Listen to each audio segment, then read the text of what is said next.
Students, welcome to today's worksheet number 24 and we'll continue our topic visualizing solid shapes. This is quite a easy worksheet. There's not many things to do here. Let us first revise what we have done in the previous worksheets. Let us think and do now. Draw 3 of your favorite 2D shapes and 3D shapes. Last worksheet में आपने 2D और 3D shapes देखी थी. जैसे आप ये देख रहे हो, ये 2D शेप है, ये ड्रॉ कर रखा है पिक्चर एंड ये 3D शेप बनाने की कोशिश की है. 2D और 3D में बेसिकली क्या डिफरेंस था? 2D में हमारे पास लेंथ ब्रेथ थी, लेकिन 3D में लेंथ ब्रेथ, उसके अलावा थिकनेस और there is some depth over there. That is why we can carry 3D objects but we can't carry 2D objects. How many edges, vertices and faces are there in a pyramid? Pyramid में कितने edges, vertex और faces होते हैं? Last worksheets में हमने बहुत सारे 2D shapes के वर्टेक्स, एजेस और फेसेस को रिकॉग्नाइज किया था और काउंट किया था. Third is draw the net of a cuboid and make a decorative cuboid box from that. ये भी आपने नेट आपने लास्ट क्यूबॉइड में देखा था, तो ये सब आप लास्ट वर्कशीट्स में आप देख सकते हो. हम यहाँ देख सकते हैं 2D शेप्स हैं सारे, triangle, circle, ellipse, rectangle, square, all these are 2D shapes. ये है आपका cube, cuboid, cone, cylinder and इसके अलावा स्फीयर, बॉल जैसा दिखने वाला बना सकते हो. These are all 3D shapes. And ये आपका स्क्वायर पिरामिड है. स्क्वायर पिरामिड में क्या रहता है कि नीचे एक स्क्वायर रहता है और इसके ऊपर ट्राइंगल के फेसेस होते हैं. इधर भी इन पे ये 4 ट्राइंगल्स रहते हैं इस तरीके से बच्चों, और ये ऊपर जाके ऐसे कंबाइन करते हैं. ठीक है, इधर आके कंबाइन कर दे. तो अगर हम इसके एजेस काउंट करना चाहें तो इसके एजेस निकलते हैं, जैसे एक यहाँ पर, 2, 3, 4 ये, और बाकी ये जब कंबाइन कर जाता है तो ये सब आपस में मिलके ये 2 1 बन जाती है ना, 2 1 बन जाती है. ये 2 1, ये 2 1, तो 4 और मिल जाती है. इस तरह से एजेस हमें 8 मिल जाती है. जैसे ये आप काउंट करोगे ना, 1 2, हाँ पीछे की तरफ है 3 और एक ये 4 और 4 नीचे 8. ठीक है, उसके अलावा फिर फेस आपके काउंट करना चाहो तो एक फेस इसका ये रहता है फ्लैट वाला, और उसके अलावा 4 ट्राइंगल वाले फेस रहते हैं. ठीक है, ये ऊपर जाके ऐसे मिक्स हो जाते हैं. ये मैंने खोलकर आपको नेट टाइप में शो कर दिया, जिससे आप सोच सको कि नीचे एक स्क्वायर रहता है, उसके ऊपर ऐसे ट्राइंगल के 4 वो रहते हैं और ये सारे ऊपर जाके एक जगह मिल जाते हैं. जैसे मंदिर के गुंबद और मस्जिद के गुंबद में हमें ऊपर नज़र आते हैं ना, इस तरह से शेप, ये वैसी शेप होती है. और इसके वर्टेक्स कितने हो गए? इसके कॉर्नर्स, वर्टेक्स यानी कॉर्नर्स, ये 5 रहते हैं. 4 तो नीचे रहते हैं इस जगह, 1 2 3 4, और एक टॉप में जहाँ पे सारे ट्रायंगल फेसेस मिलते हैं. ठीक है, स्क्वायर पिरामिड हुआ. और ये नेट ऑफ क्यूबॉइड है. पिछली बार हमारा क्यूब का और क्यूबॉइड का हमने नेट पढ़ा था. इस तरीके से आप शेप्स को काटोगे और ज्वाइन करोगे तो आप डेकोरेटिव क्यूबॉइड बना सकते हो. Drawing solid shapes. When we draw a cube on a square or plain paper, it looks like a 3D solid, but measurement lengths of the edges and angles cannot be verified. It is known as oblique sketch. इस तरह से जो sketch बनाती है सारे oblique sketch है. यहाँ पर हम इसको मेजर नहीं कर पाते जो ग्राफ पेपर पर ऐसे बनाया आपने. It is possible to sketch solids in such a manner that measurement can be verified. और इसके लिए हम आइसोमेट्रिक स्केच या आइसोमेट्रिक शीट्स यूज़ करते हैं. आजकल आप देखते हो ये मार्केट में मिलती हैं आपको इस तरह से डॉट डॉट वाली शीट्स. इसको भी आप यूज़ कर सकते हो. ये हम जो स्केच बनाएंगे इस पर, ये आइसोमेट्रिक स्केच होता है, ये ओब्लिक स्केच होता है. यहाँ पे मेजरमेंट के साथ आप डॉट्स को काउंट करके इसको बनाते हो. Isometric sheets divide paper into small equilateral triangle. छोटे छोटे इक्विलेटरल ट्रायंगल इसमें से बन सकते हैं, मेड अप ऑफ डॉट्स. ठीक है, तो आप ये इसको प्रैक्टिस, आप ये देख सकते हो, ऐसे ड्रॉ करने की कोशिश कर सकते हो. Then visualising solid shapes. ये ऐसे क्वेश्चंस आपको बहुत सारे एनसीईआरटी में मिल जाएंगे, उसमें से 2 हम देखते हैं. ये एक यूज़फुल स्किल है बहुत ही. इसको थोड़ा समझाना मुश्किल है, थोड़ा विजुअलाइज करके इमेजिनेशन से आप इस काम को करते हो. जब आप कंबाइंड शेप्स देखते हो तो कुछ नज़र आती हैं and some of them are shown and some of them are hidden. लेकिन विजुअलाइजेशन से और अपना थोड़ा सा माइंड को यूज़ करके, जैसे कि आप देखो भारत के जो हमारा जो कॉइन्स है उसमें 3 शेर नज़र आते हैं. एक शेर पीछे की साइड होता है ना, हेड टेल में. तो हम क्या बोलते हैं बच्चों की, जैसे ये फेसेस है हमारे, इस तरह से नज़र आता है हमें इंडियन उसमें, तो हम बोलते हैं एक शेर पीछे की साइड है, ये शेर के फेसेस होते हैं. तो वो आप इमेजिन कर पाते हो ना कि एक उस तरफ में फेस होगा. इसी तरीके से यहाँ पर हमें काम करना होता है. Okay, so let us try to count these figures. जैसे मैंने यहाँ पे कुछ कोशिश करी है इसको काउंट करने के लिए. आप ये देखो बच्चों, ये आपको दिख रहा है क्यूब दिख रहा है, 1 2 3, और 1 2 3 4 5. ठीक है, तो 3 5 15 ऊपर ये टॉप में हो गए, है ना। आप इसको 5 5 5 ऐसे करके भी काउंट कर सकते हो 15। और इसी तरह एक डाउन में यहाँ से देखोगे तो पता चल रहा है एक रो और है नीचे की साइड, तो ये भी 15 हुआ, 15 15 30 बन गए यहाँ पे।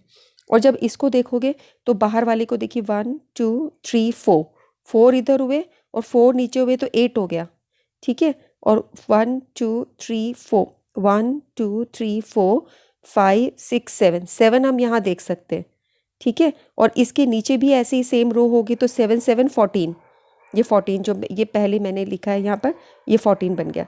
उसके बाद नीचे वाले को देखिए 1 2 3 4 5, ये सिंगल है, इसकी डबल नहीं है, तो 14 + 5 और एक ये बाहर जो निकला हुआ है, तो 14 + 5 + 1 तो कितना हो गया, 19 + 1 20। इसमें 20 नज़र आ रहे हैं और इसमें 30 नज़र आ रहे हैं। So it's a good exercise. NCERT में बहुत सारे क्वेश्चन है, आप उसको ट्राई करो काउंट करने के लिए। ओके, ये हम कर चुके हैं already. Solid can be viewed in many ways. One way is to view by cutting और slicing the shape which would result in the horizontal और vertical cross section, and let us practice and complete the table। जैसे कोई भी solid आपको नज़र आया, आप जैसे एक कटिंग हम ऐसे कर सकते हैं, इस तरीके से, इसको हम बोलते हैं वर्टिकल कटिंग करी। अपने नाइफ को ऐसे चलाया, हाँ, पनीर आप काटते हो, एक आप ऐसा करते हो, ऐसे स्लाइसिंग कर सकते हो, तो ये हॉरिजॉन्टल कटिंग हुई। इस तरीके से हम कटिंग्स देखेंगे। तो हॉरिजॉन्टल क्रॉस सेक्शन है, बीच में से कट करना, जैसे ये कट करा, और ये वर्टिकली कट करा, ये क्यूब को, डाइस को, तो कैसा दिखाई दे रहा है। इसी तरह अगर हम इस कोन को कट करेंगे हॉरिजॉन्टल, तो बीच में से कटिंग किया तो इस तरह से नज़र आएगा, ये बाल्टी जैसा शेप बन जाएगा और नीचे एक ऐसे कोन जैसा शेप बनेगा, ठीक है। लेकिन अगर हम ऐसे वर्टिकल क्रॉस सेक्शन करेंगे तो दो, ये आपका तेल डालने वाला कीप रहता है ना, बीच में से कट हो गया दो जगह, ऐसा ही नज़र आएगा। ये एप्पल है, एप्पल को बीच में से कट किया, ऐसा नज़र आएगा। एंड यहाँ से वर्टिकल कट किया तो ऐसे होगा। Isn't it interesting? Very easy. You have observed it. आप इसमें और सारी ऑब्जेक्ट्स देख के अपने घर में उसको देख सकते हो, हॉरिजॉन्टल कटिंग में कैसे नज़र आता है, वर्टिकल में कैसे नज़र आता है। So it is more of an art thing into the mathematics, है ना। सारी ब्रांचेस हमारी आपस में एजुकेशन के रिलेटेड होती हैं। सो ये सारी चीज़ें हम जिन बच्चों का आर्ट बहुत अच्छा है वो उनको बहुत जल्दी से इमेजिन कर पाते हैं।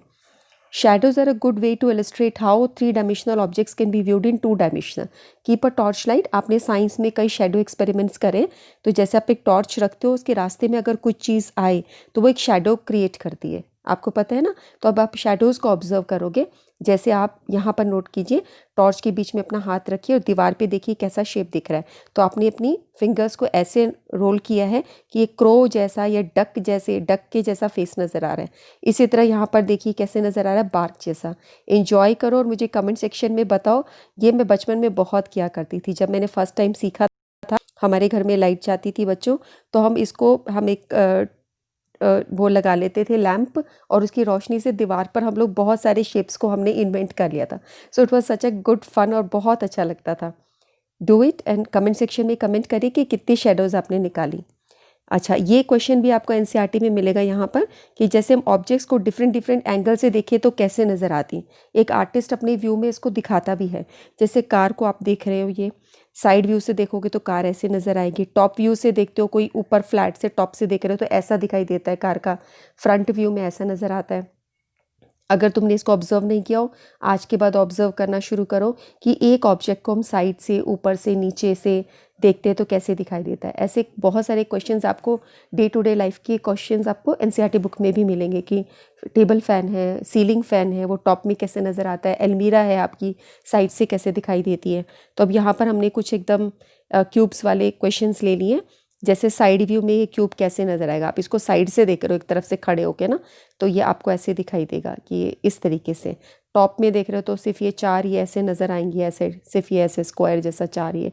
फ्रंट में देखने लग रहे हो, यानी कि सामने से ऐसे देखने लग रहे हो तो कैसे नज़र आ रहा है, दो ब्लॉक्स हैं और एक ऊपर है, टॉप में ऐसा नज़र आएगा। ऐसे ही आपका सोफ़ा सेट है, सोफ़ा सेट में एक जो चेयर है वो दिख रही है, तो अगर हम इसको साइड से देखते हैं तो ऐसे एक नज़र आता है और एक ऐसे पोर्शन नज़र आता है। और इसको टॉप में देख रहे हो तो ये ऐसा नज़र आएगा, एंड साइड व्यू में, फ्रंट व्यू में देख रहे हो तो ऐसा दिखेगा। ओके, आप इसको अपने इंटरेस्ट से और ऑब्जेक्ट्स में कैरी ऑन कर सकते हो। अच्छा, उसके बाद है draw isometric sketch of the given figure.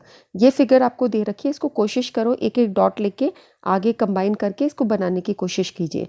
तो ये 5 सेंटीमीटर है, 5 सेंटीमीटर है, 1 सेंटीमीटर टॉप में लिया, एक डॉट ऊपर ले लो, 4 सेंटीमीटर यहाँ बनाओ, यहाँ पर एक क्यूब जैसे ड्रॉ करो। तो आप ये देख रहे हो कि ये मैंने यहाँ पे ड्रॉ करने की कोशिश की। ये डॉट्स देखिए अब 1 2 3 4 5, इनको हम ऐसे कंबाइन कर सकते हैं कि हमने ये 5 डॉट्स को कर लिया। ऐसे ये ये डॉट्स हो गए 1 2 3 4 5, इसको आगे ऐसे कंबाइन कर सकते हो। फिर एक डॉट नीचे ले सकते हो जैसे इसने दिखाया, एक एक डॉट, फिर आप इनको कंबाइन कर सकते हो। ठीक है, ये मैं स्केल को यूज़ नहीं कर रही हूँ तो मेरा ऊपर नीचे ऐसे बन रहा है। आप बिल्कुल स्केल स्ट्रेट लाइन से लोगे तो बराबर डिस्टेंस पे जाएगा। उसके बाद 4 यहाँ जा रही हैं तो आप ऐसे ही काउंट करके 1 2 3 4 ऐसे ले सकते हो।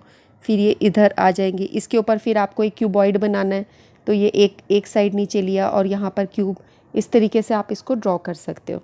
ठीक है, अपने फिगर्स लेके ऐसे कोशिश कीजिए, डॉट डॉट से लेके ऐसे चलोगे और यहाँ पर आपका क्यूब शेप ऐसे ही बन रहा है। इसको हम आइसोमेट्रिक स्केच बोलते हैं।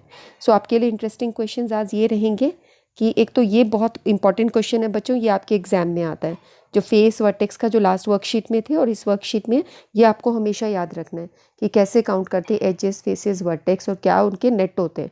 This is important, this one is important, in this whole sheet is important. Okay, उसके अलावा ये कभी कभी काउंट के क्वेश्चंस कभी कि काउंट करो, sometimes it also comes in your exam. Okay, and ये बाकी सब ये इंटरेस्ट के लिए, मैथमेटिक्स को इंटरेस्टिंग बनाने के लिए आपकी चीज़ें हैं। आप इसको जितना चाहो परस्यू करो।